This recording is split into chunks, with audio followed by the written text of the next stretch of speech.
Vamos direto ao ponto. Dinheiro traz felicidade? Essa é uma pergunta que ecoa a mente humana desde ali do século 7 a.C., quando inventaram o dinheiro. E é sobre isso que a gente vai falar no vídeo de hoje.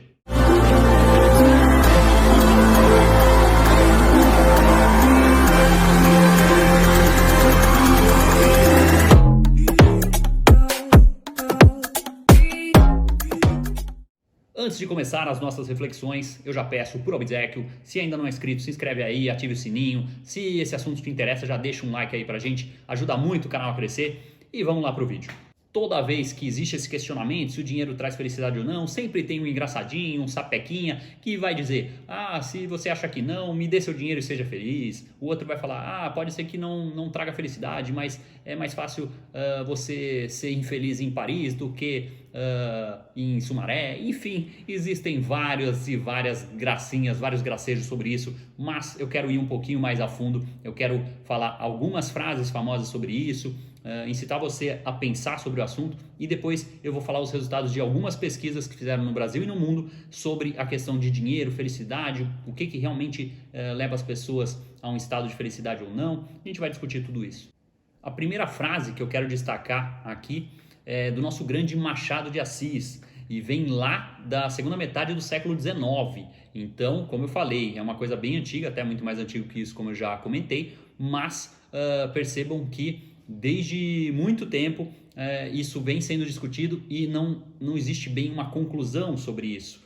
Mas vamos começar a mudar isso hoje. Machado de Assis afirmou a seguinte frase: o dinheiro não traz felicidade para aqueles que não sabem o que fazer com ele. Essa frase realmente surpreende muita gente, mas na verdade, nas minhas pesquisas eu fui descobrir que Machado de Assis foi uma espécie de contador. Pouca gente sabe disso.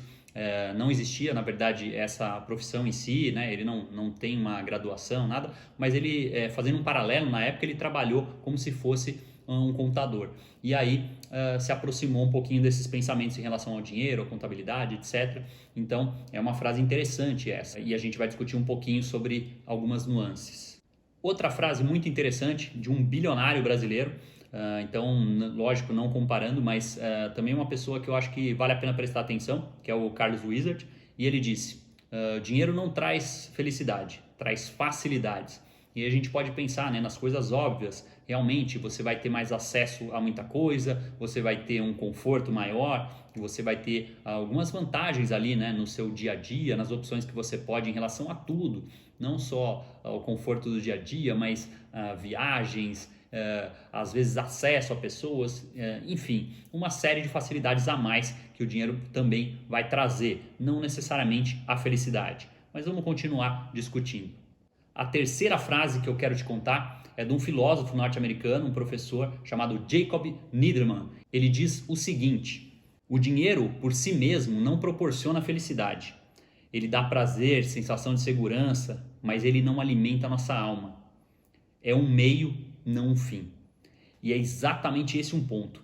Se você não tem um objetivo claro, um princípio, um propósito, para que você está querendo construir patrimônio, para que você está querendo esse dinheiro, se é só o dinheiro pelo dinheiro, realmente, dificilmente aquilo vai gerar felicidade. Porque já lá atrás eu lembro de ler Aristóteles dizendo que basicamente 3 coisas geravam felicidade: você fazer o que gosta, você ajudar os outros e você sentir que as outras pessoas gostam de você.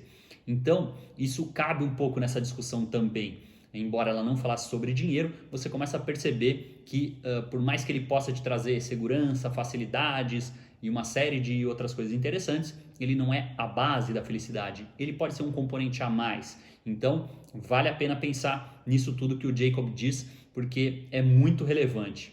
Agora eu quero te contar sobre algumas pesquisas que já fizeram, tanto no Brasil quanto em alguns lugares do mundo, sobre esse assunto do dinheiro, felicidade, as construções de relações humanas, enfim, tudo isso está muito interrelacionado.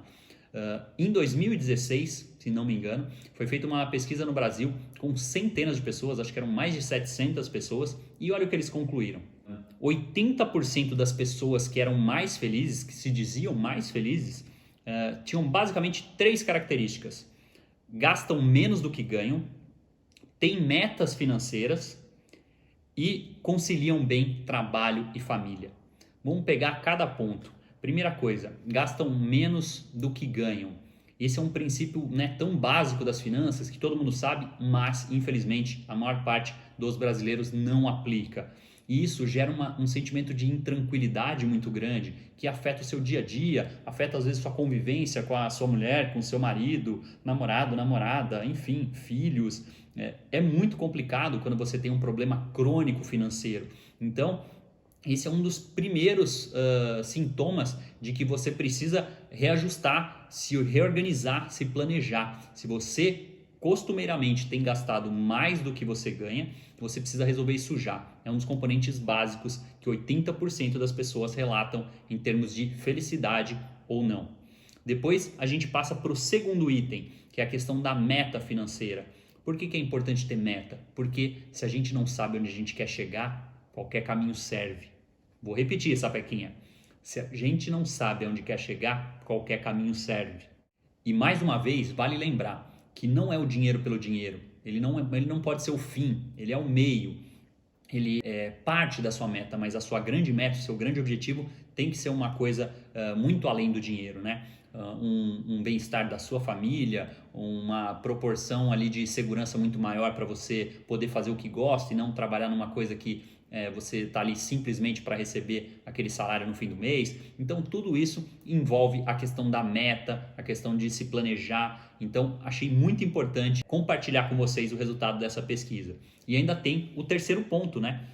Que é conciliar bem o trabalho e a família. E isso é muito essencial. Eu tento me basear muito pela questão do equilíbrio. Tudo que eu vou fazer na minha vida, eu tento ter essa base. Mas é óbvio que em alguns momentos da sua vida, você não vai conseguir priorizar tudo que seria o ideal. E aí alguns desequilíbrios vão acontecer. Mas o importante é que aquilo não seja eterno, que não seja uma fase que não acaba nunca. Então, alguns anos, às vezes, você vai ter que se desequilibrar um pouco para o trabalho para poder, lá no futuro, ter uma situação muito mais tranquila. Mas lembre-se, seu filho não está muito preocupado tanto assim com o conforto, ele está mais preocupado se você vai estar com ele, se você vai ver ele crescer, se você vai ter tempo para brincar com ele. Então, muitas pessoas às vezes usam isso como desculpa, né? Estou só querendo acumular patrimônio para o longo prazo, para deixar alguma coisa para os meus filhos, porque é importante para o futuro deles, etc. Mas esquece que as lembranças que seus filhos vão ter não vai ser de você trabalhando muito. Ela vai querer ter uma lembrança de você brincando, tendo tempo para elas, enfim, acompanhando de verdade, vendo elas crescerem. Então, isso é uma reflexão importante que, para quem é pai, eu acho muito relevante que pense nisso já. Então, fases de mais ênfase no trabalho, é claro que vão ser necessárias, principalmente pensando nesse eu do futuro, né, na tranquilidade da sua família lá na frente, mas é preciso ainda assim ter um pontozinho ali, limite para isso, para que você não viva apenas para o trabalho. Agora eu quero te falar de uma pesquisa de Harvard muito interessante. Ela durou mais de 70 anos. Foram feitas pesquisas com muitos e muitos alunos e a conclusão foi muito interessante. Lembre-se, um estudo de décadas, mais de 70 anos. Eles concluíram que o fator mais relevante para a sensação de felicidade são os nossos relacionamentos. Você vê como vai exatamente ao encontro do que eu acabei de falar. Dei o exemplo ali clássico de questão de filhos e trabalho, mas isso serve para relacionamentos no geral. É muito importante que a gente tenha essa noção. Eu não quero negligenciar a importância do dinheiro na rotina, etc. Inclusive, eu só criei esse canal justamente porque eu sei do valor que tem o dinheiro. Ele é uma proporção do nosso trabalho, ele tem uma influência direta com a nossa questão de segurança, tranquilidade do dia a dia, ficar com uma perspectiva futura interessante, não depender do governo, uma série de coisas que eu sempre gosto de reforçar. Porém, a gente não pode perder o norte de que o principal é o relacionamento que a gente cria com as pessoas, principalmente quem está mais próximo, né? A família mesmo, os amigos mais próximos. Então, foi muito interessante ver que uma pesquisa de mais de 70 anos concluiu exatamente isso. E a terceira pesquisa que eu quero comentar é uma pesquisa da revista Nature, que foi também uma coisa bem interessante que eles concluíram. Eles disseram que o nível ideal de felicidade era atingido até um salário X, que a partir de mais que aquilo seria até pior, E, obviamente, isso variava muito de região para região, porque eles fizeram essa pesquisa em vários países do mundo, então existia, lógico, uma diferença grande de um país para o outro em relação a qual seria esse salário X. Eu achei muito engraçado eles conseguirem essa conclusão. Nos Estados Unidos, o valor era em torno de $70 mil por ano. As pessoas que ganhavam a partir disso não tinham benefício a mais quando se aumentava, e dependendo do quanto aumentasse, a questão de felicidade, o sentimento de felicidade, ele até diminuía. Então, percebam que o dinheiro de menos é um problema e o dinheiro de mais também pode ser um problema. A explicação básica que os autores deram dessa pesquisa, né, do resultado dessa pesquisa, dessa conclusão, é que salários muito mais altos que isso geravam excesso de responsabilidade, excesso de tempo gasto com trabalho, além de menos tempo para fazer experiências prazerosas. Então, cai muito naquele ponto que eu estava falando. Relacionamentos humanos, pessoas precisam de pessoas. Óbvio que quando a gente está falando da família, isso se intensifica, mas não só da família em si, de experiências e relacionamentos. Então, não dá para basear sua vida apenas no dinheiro. Então, a conclusão é que dinheiro pode sim ajudar na felicidade, mas ele não vai ser o responsável direto para isso, ele não pode ser o seu grande alvo, o seu grande objetivo. Ele tem que ser só um meio para que você consiga ter mais tranquilidade, para você fazer as coisas que fazem sentido para você ter experiências prazerosas. Então, se planejar e ter uma vida saudável também vão ajudar muito nesse quesito, mas a gente lembra que é um combo. Então, evite ficar em perguntas binárias. Dinheiro traz ou não traz felicidade? Depende. Infelizmente, essa é a palavra que a gente tem como uma resposta verdadeira para essa pergunta, esse questionamento tão antigo da humanidade, ok? Eu espero que tenha dado uma clareza sobre esse assunto, que tenha feito você refletir um pouco sobre isso, e por hoje ficamos por aqui. Então, por obséquio, se gostou, deixa seu like. Se não gostou, reclama no Procon, não me enche os pacovar, ok? Ficamos por aqui então, e lembre-se, não existe atalho. Até a próxima.